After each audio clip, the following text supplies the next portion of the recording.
Gracias, presidenta, vicepresidente, ministros, señorías. Agradezco especialmente la presencia del vicepresidente y algunos ministros en el tramo final de este debate presupuestario porque es importante.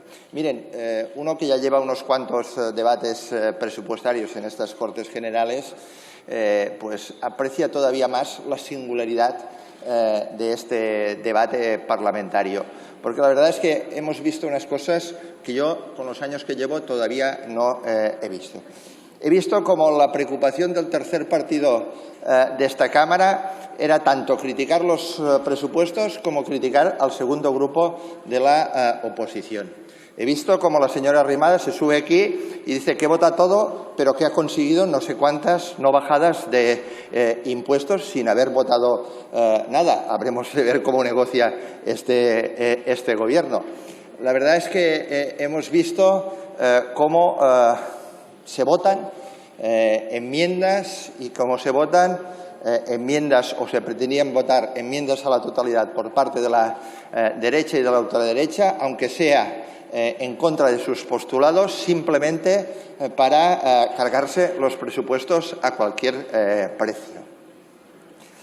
Y ante esto hemos visto también como algunos diputados de diferentes grupos hemos asumido una responsabilidad que seguramente no es fácil, que seguramente no es cómoda, y es la responsabilidad de negociar, de acordar enmiendas, de acordar medidas para, en una situación de crisis sanitaria, de crisis económica, de crisis social, intentar que unos presupuestos que no son los que hubiésemos hecho nuestro grupo político, los que hubiese elaborado el Partido Demócrata, a eso creo que no se lo escapa a nadie, pero que sean mejores de lo que entraron en esta Cámara.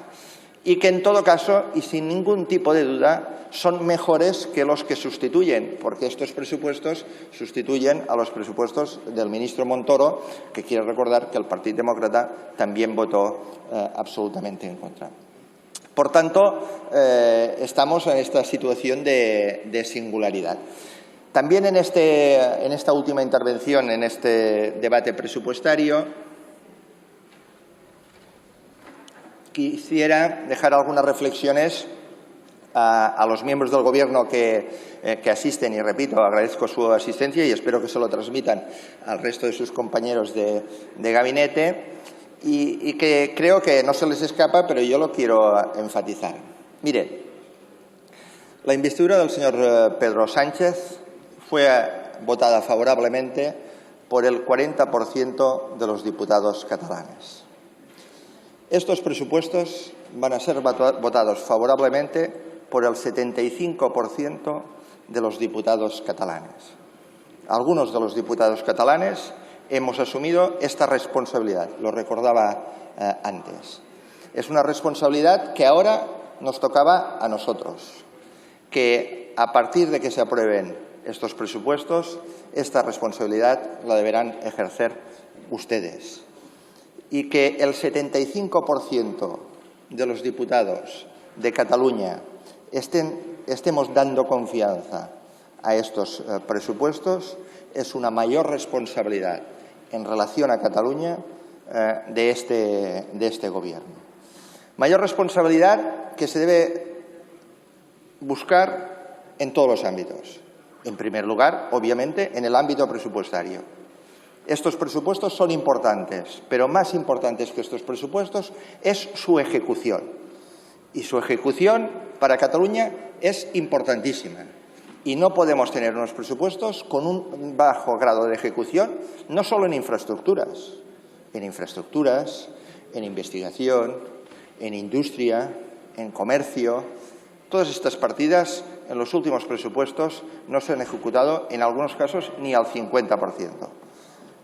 Nosotros ahora vamos a ser exigentes. Hemos sido responsables, pero vamos a ser exigentes con el Gobierno. Tienen todo un año para ejecutarlo.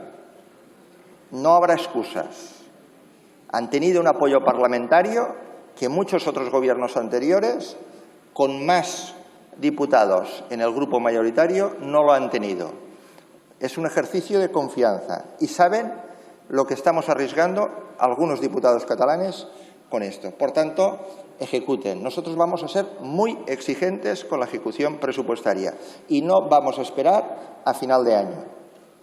Es una responsabilidad que esa sí que corresponde exclusivamente al Gobierno. Y que les haya votado el presupuesto el 75% de los catalanes les genera una responsabilidad adicional no solo presupuestaria. En Cataluña tenemos un problema y somos conscientes, y son conscientes todos ustedes. Este problema no se va a solucionar sin la colaboración de todos o prácticamente todos. Y hay que ser valientes y hay que ser firmes. Y miren, lo que les pueda decir la ultraderecha y la derecha, oigan, se lo van a decir igual. Hagan lo que hagan, se lo van a decir exactamente igual. Por tanto, sean valientes, afrenten un problema. No puede ser que en Cataluña se mantenga una situación donde existan presos políticos, existan exiliados, existan una cantidad enorme de represaliados, algunos todavía pendientes de juicio, y lo queramos enmarcar con una normalidad. Que nosotros estemos votando estos presupuestos hoy aquí no significa que entendamos que la situación en Cataluña es normal. Y espero que entienda el Gobierno que no significa que la situación de Cataluña no se deban hacer pasos. Y pasos valientes, firmes. Y pasos que, yo ya no digo Vox, que no tiene ninguna aspiración, absolutamente ninguna aspiración de gobernar. Pero partidos como el Partido Popular, sí, no la tienen, no se ofendan. Tienen la vocación de ocupar sus escaños, sus puestos, pero... Muchas gracias, señor Bel. Ha finalizado su tiempo. Repito, Muchas gracias.